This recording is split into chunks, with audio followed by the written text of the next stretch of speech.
महात्मा गांधी विद्या मंदिर Nashik e learning for the year 2020-2021 आपला विषय आहे 11वी कॉमर्सचा आपला विषय आहे बुक कीपिंग अँड अकाउंटन्सी. माझं नाव आहे ठाकोर सी.डी. आज आपण बुक कीपिंग अँड अकाउंटन्सी, ज्याला आपण अकाउंट्स असं सुद्धा म्हणतो, त्याच्यातलं पहिलं प्रकरण चॅप्टर नंबर फर्स्ट घेणार आहोत. त्याचं नाव आहे introduction to bookkeeping and accountancy. याच्यामध्ये दोन भाग पडतात, एक आहे बुक कीपिंग आणि एक अकाउंटन्सी. तर सगळ्यात पहिले आपण पाहणार आहोत book keeping. Bookkeeping means recording of the business transaction in the books of accounts in a systematic way. Bookkeeping म्हणजे काय, की बुक्स ऑफ अकाउंट्स मध्ये जे आपण एंट्रीज करतो, ट्रान्झॅक्शन लिहितो, ते कशा पद्धतीने एका सिस्टमॅटिक वेने, एका विशिष्ट पद्धतीने लिहिणे म्हणजे बुककीपिंग होय. All monetary transactions are recorded date wise for accurate business result. आपल्याला जर आपल्या व्यवसायाचा रिझल्ट चांगला पाहिजे असेल तर आपण जे व्यवहार लिहितो ते कसे असले पाहिजे, डेट वाईज लिहिणे गरजेचे आहेत. आणि कोणते व्यवहार लिहिणे, जे मॉनिटरी ट्रान्झॅक्शन्स आहेत, जे महत्त्वाचे असे व्यवहार आहेत. मॉनिटरी मीन्स महत्त्वाचे व्यवहार हे आपले लिहिणे गरजेचे आहे, ते बी डेट वाईज. आणि बुककीपिंग म्हणजे हे एक कला आहे, विज्ञान आहे, कशाची, सिस्टमॅटिक रेकॉर्ड करण्याची, एका विशिष्ट पद्धतीने लिहिण्याची. त्याच्यामध्ये आपल्याला सगळ्यात पहिले क्लासिफाय अँड समराईज करावं लागतं. क्लासिफाय म्हणजे काय, वर्गवारी करणे, आणि समराईज म्हणजे थोडक्यात मांडणे. जो भी व्यवहार घडलेला आहे तो घडलेला व्यवहार पहिले त्या घडलेल्या व्यवहाराचं वर्गवारी करा, नंतर त्याला समराईज करा, थोडक्यात ते मांडा. जो घडलेला व्यवहार आहे त्याला थोडक्यात मांडा. आणि हे पूर्णपणे एका वर्षासाठी असतं, of business of a particular period, generally 1 year.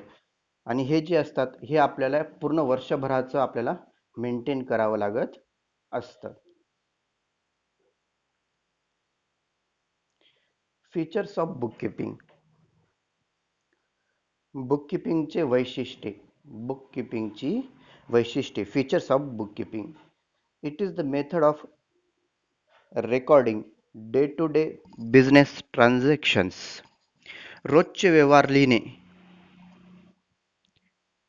हा पहिला मुद्दा याच्यात आहे. नंतर आहे only financial transactions are recorded. पैशाशी संबंधित असलेलेच व्यवहार याच्यामध्ये लिहिले जात असतात किंवा बुककीपिंग केली पाहिजेत. All records are prepared for specific period which are useful for future reference.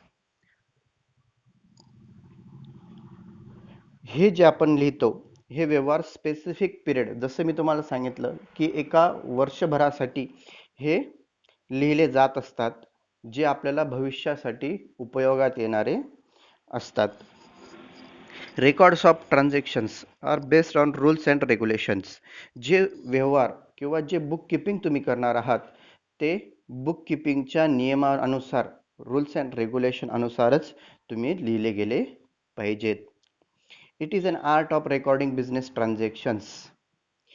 हे एक कला आहे बिझनेस ट्रान्झॅक्शन बुककीप करण्याचं. पुढचं आहे ऑब्जेक्टिव्स ऑफ बुककीपिंग. उद्दिष्टे. काय उद्दिष्ट आहे की आपण बुककीपिंग केली पाहिजे, कशामुळे आपण बुककीपिंग केली पाहिजे, त्याची उद्दिष्टे काय आहेत. The main objective of bookkeeping is to keep a complete and accurate record of all financial transactions in systematic, orderly and logically. Book किपिंगचं मेन ऑब्जेक्टिव्ह काय आहे?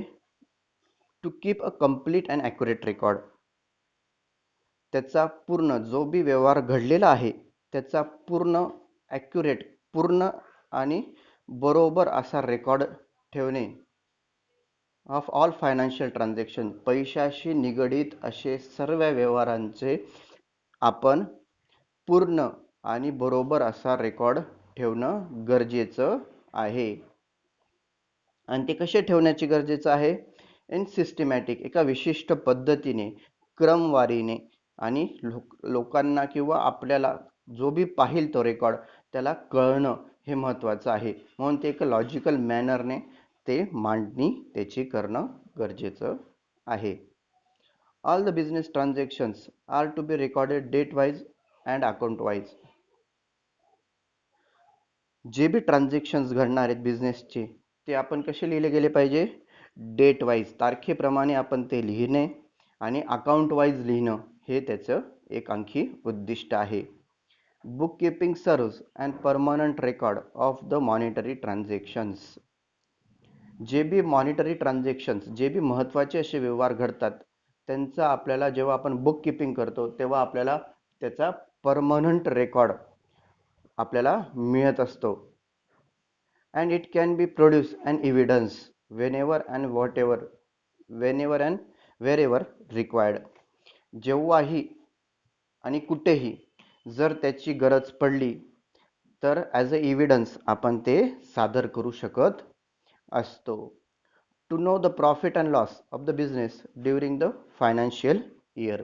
त्याचं आणखी एक उद्दिष्ट असं आहे की जे आपण बुक किपिंग करतो त्या बुक किपिंगवरनं आपल्याला काय कळत असतं की आपल्या व्यवसायाचा आपण लॉसमध्ये आहोत की प्रॉफिटमध्ये, आपल्याला नफा झाला आहे का तोटा झाला आहे आपल्या व्यवसायाला हे आपल्याला कळत असतं. To know the total assets and liabilities of the enterprise. आणि आपल्या व्यवसायाच्या किती असेट्स आहे, आपल्या मालमत्ता, असेट्स मीन्स आपली असणारी मालमत्ता, व्यवसायाची मालमत्ता किती आहे आणि लायबिलिटीज आपले खर्च किती आहे हे सुद्धा आपल्याला कळत असतं. नंतर to know what businessman owes and other to other and what others owe to him.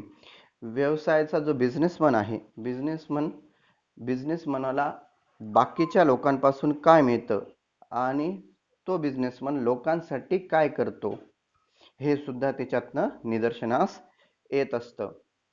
Businessmen come to know the current year's progress over previous year and compares its financial results with other business enterprises in a similar line.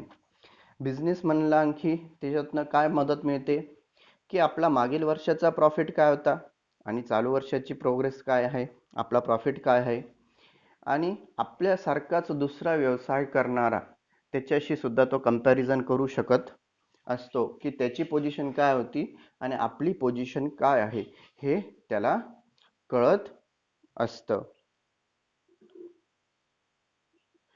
पुढचा मुद्दा आहे importance of bookkeeping. महत्व.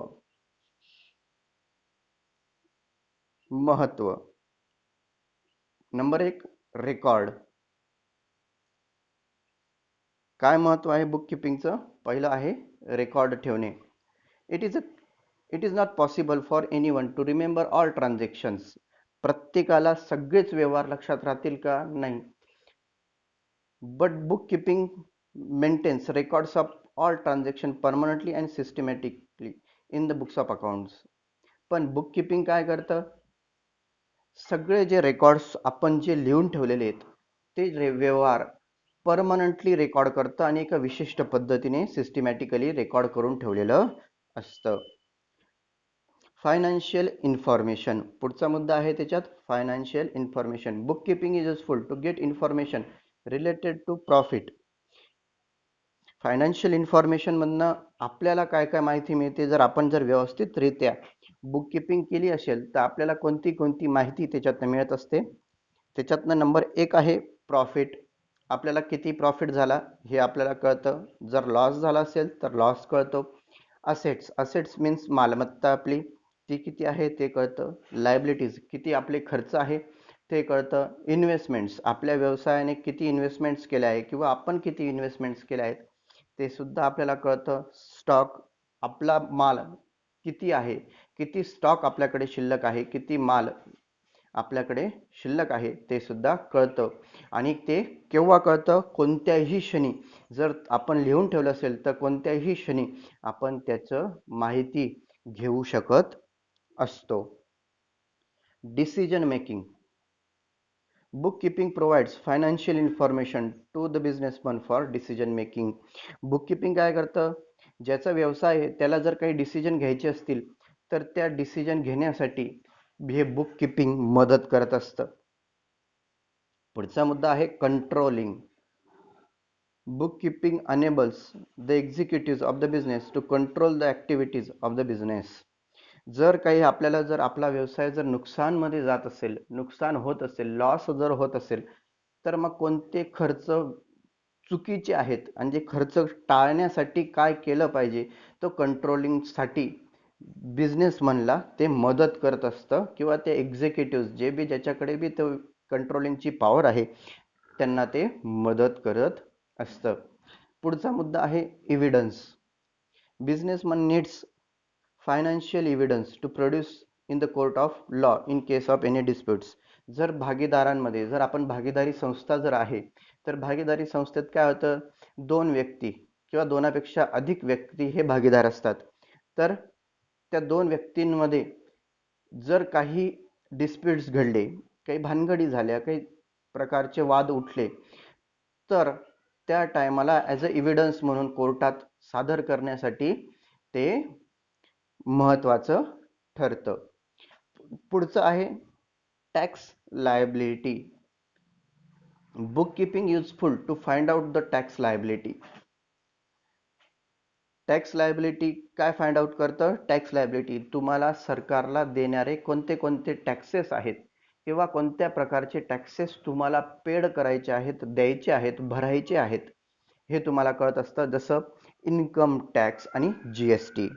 Income tax कोणत्या प्रकारचे तुम्हाला आहेत, GST कोणता भरायचा आहे, हे तुम्हाला त्याच्यावरनं कळत असतं.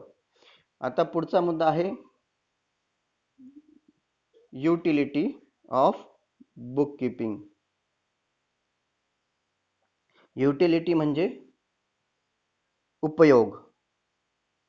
युटिलिटी मीन्स उपयोग किंवा उपयुक्तता. ओनर, त्याच्यात पहिला मुद्दा आहे ओनर, कोणाला उपयोग आहे. बुककीपिंग जर केलं तर कोणाला उपयोग त्याचा जास्त होऊ शकतो. The businessman can find out. व्यवसायाचा जो बिझनेसमन आहे, जो मालक आहे व्यवसायाचा, त्याला जास्त तर त्याचा ओनर, मालकाला फायदा होऊ शकतो. मग त्याच्यातनं त्याला काय फायदा होऊ शकतो? त्याला कोणत्याही क्षणी प्रॉफिट किती झाला, लॉस किती झाला, त्याचे असेट्स किती आहेत, मालमत्ता किती आहेत, त्याचा खर्च किती आहे, हे केव्हाही क्षणी, कोणत्याही क्षणी त्याला माहिती पडू शकत असतं. मॅनेजमेंट. मॅनेजमेंट म्हणजे सगळ्यात पहिली गोष्ट म्हणजे जो बिझनेसमन आहे, जो व्यवसायाचा प्रमुख आहे, त्याच्या हाताखाली करणारे कामगार, एक कमिटी जे व्यवसायाला हाताळत असतात, जे मोठ्या प्रकारचे व्यवसाय असतात, बिग इंडस्ट्रीज, मग त्यांच्या हाताखाली मॅनेजमेंट असते जी मालकाच्या वतीने ते पाहत असते. मग management of an enterprise can plan, take decisions and control overall business activities. तर मॅनेजमेंटला सुद्धा ही उपयुक्त ठरते. कशासाठी? To plan, to take decision. Decision घेण्यासाठी त्या मॅनेजमेंटला मदत करते. कंट्रोल ओव्हर बिझनेस ॲक्टिव्हिटीज कशा चालल्या आहेत, काय चालल्या आहेत, कुठे कंट्रोल ठेवला पाहिजे, याच्यासाठी सुद्धा मॅनेजमेंटला ते उपयोगात येत असतंच.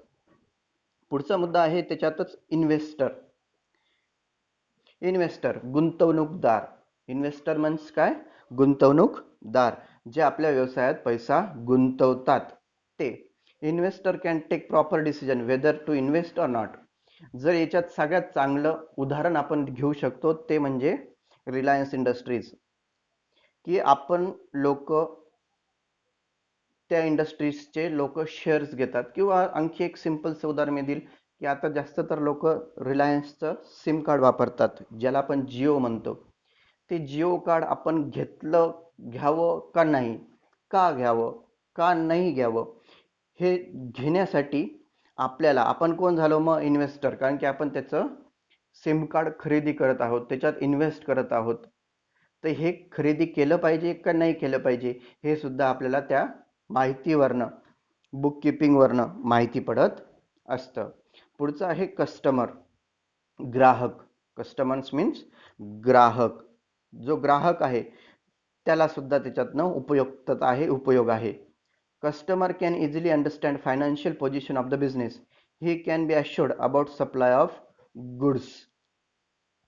जर एखादा घाऊक व्यापारी आहे, ज्याला आपण होलसेलर म्हणतो, होलसेलरने जर माल किरकोळ व्यापाऱ्याला, छोटा ट्रेडर आहे, छोटा दुकानदार आहे, त्याला जर माल पोहोचवला, तर त्याला त्याची पोझिशन वरनं कळतं की याला जर आपण माल दिला तर याचे पैसे आपल्याला भेटतील का, भेटतील तर आता भेटतील का नंतरून भेटतील का, याची त्याला कस्टमरला सुद्धा हे असते. Government. Government can easily find out different types of taxes due from various sources. गव्हर्नमेंटला सुद्धा याच्यातनं मदत होत असते की कोणाकोणाकडे किती किती टॅक्सेस बाकी आहेत, कोणत्या प्रकारचे टॅक्सेस बाकी आहेत आणि ते कसे वसूल केले पाहिजे, हे सुद्धा माहिती गव्हर्नमेंटला त्याच्यातनं होत असते. लेंडर्स, घेणारे, आपल्याकडनं पैसा घेणारे. Money lenders can find out, ज्याला आपण मनी लेंडर्स मीन्स सावकार, लेंडर्स मीन्स सावकार. Money lenders can find out the financial standing of the enterprise for decision to lend money or not. सावकाराला सुद्धा त्याच्यावरनं, त्या माहितीवरनं, जी आपण बुक किपिंग करतो त्या माहितीवरनं आधार होत असतो, उपयोग पडत असतो की याला आपण कर्ज दिलं पाहिजे का नाही दिलं पाहिजे. आणि त्याच्यात शेवटचं आहे development. Business enterprise can achieve the business growth with the help of accounting. जर व्यवस्थित बुक किपिंग केली असेल तर त्याच्यातनं तुम्हाला किती फायदा झाला किंवा नुकसान झालं हे जर नीट कळालं तर तुम्ही तुमच्या व्यवसायाला वाढवू शकता, त्याची ग्रोथ सुद्धा करू शकत असतात.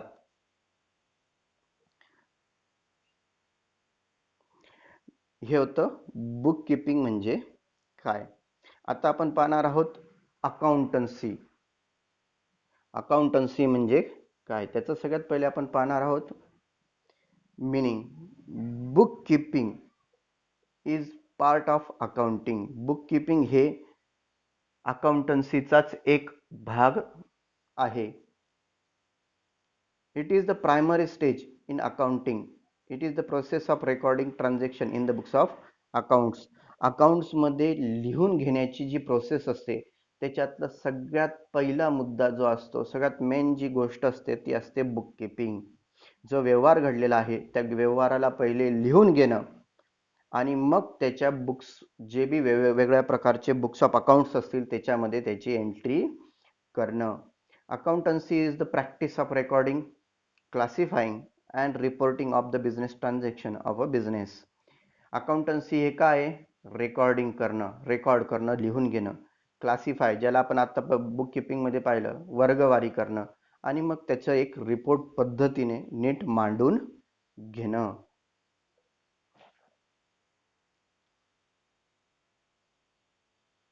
पुढचं आहे बेसिस ऑफ अकाउंटिंग सिस्टीम किंवा मेथड्स ऑफ अकाउंटिंग सिस्टीम. त्याच्यात आपल्याला 3 मेथड्स दिलेल्या आहेत. एक आहे कॅश बेसिस, ज्याला आपण साध्या भाषेत रोखीचे व्यवहार असं म्हणू शकतो. नंतर दुसरं आहे ॲक्रिवल ऑर मर्कंटाईल बेसिस. त्याला 2 शब्द आहेत, ॲक्रिवल किंवा मर्कंटाईल बेसिस. आणि तिसरा राहणार आहे मिक्स्ड बेसिस. मग सगळ्यात पहिला आपण कॅश बेसिस पाहूया. In cash basis of accounting, actual cash receipts and actual cash payments are recorded. Cash बेसिसमध्ये पैशाशी निगडीत, साध्या भाषेत आपण म्हणू शकतो पैशाशी निगडीत, म्हणजे ज्याला रोखीचे व्यवहार म्हणतो, पैसा आला आणि पैसा गेला. हेच व्यवहार याच्यात लिहिले गेले जात असतात. Revenue is recognized when cash received and expenses are recognized when cash paid. ज्याला मी आत्ताच सांगितलं, जसं पैसा आला आणि पैसा गेला असे रोखीचे व्यवहार फक्त याच्यात लिहून घेतलेले असतात. त्याच्यातलं फॉर एक्झाम्पल आपण पाहूया. एनी इन्कम रिसिव्ड, कोणत्याही प्रकारचं जर तुम्हाला इन्कम मिळालं, पैसा तुमच्याकडे आला. नंतर आहे एनी एक्सपेन्सेस पेड, जर तुम्ही कोणता पैसा खर्च केला किंवा समोरच्याला तुम्ही पेड केला. असेच व्यवहार याच्यामध्ये लिहून घेतलेले असतात. जसं लॉयरची फी दिली, CA ची फी दिली किंवा नॉट फॉर प्रॉफिट कन्सर्न ला तुम्ही डोनेशन दिलं, तर ते सुद्धा आपण म्हणू शकतो की याच्यात येत असतं. ॲक्रिवल और मर्कंटाइल बेसिस, जी आपली दुसरी मेथड आहे ती आहे ॲक्रिवल और mercantile basis. Under accrual basis of accounting, the method, the revenue whether received or not but has been earned or accrued during the accounting period and expenses incurred whether paid or not are recorded. उधारीचे जे व्यवहार असतात आपण असं म्हणू शकतो ते याच्यामध्ये येत असतात. जसं any income earn whether received or not, जर एखादा तुम्ही व्यवहार केला, मग त्याचं तुम्हाला तुमच्याकडे पैसे आले किंवा नाही हे सुद्धा तुम्ही त्याच्यामध्ये रेकॉर्ड करू शकत असतात. Any expenses incurred whether paid or not, जर तुम्ही माल विकला तर त्याचे पैसे तुम्हाला आले का नाही आले, पण ते सुद्धा व्यवहार तुम्ही लिहू शकत असतात. आणि याच्यातला आपण तिसरा मुद्दा पाहणार आहोत, mixed basis.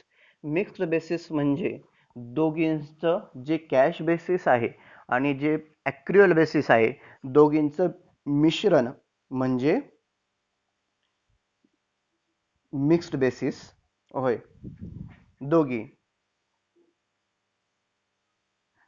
It is the combination of cash basis and accrual basis of accounting. जसं मी सांगितलं, दोघींचं मिक्सचर कोणतं, cash basis and accrual basis. In mixed basis of accounting both cash and accrual basis are followed. याच्यामध्ये दोघींनाही follow केलं जात असतं, म्हणजे रोखीचा व्यवहार आणि उधारीचा व्यवहार दोघीही इथ्यात लिहिले जात असतात. Revenue and assets are generally recorded. Revenue तुमचा कर, महसूल आणि तुमची मालमत्ता ही जनरली रेकॉर्ड केली जाते. कशात, कॅश बेसिसमध्ये. आणि जे तुमचा खर्च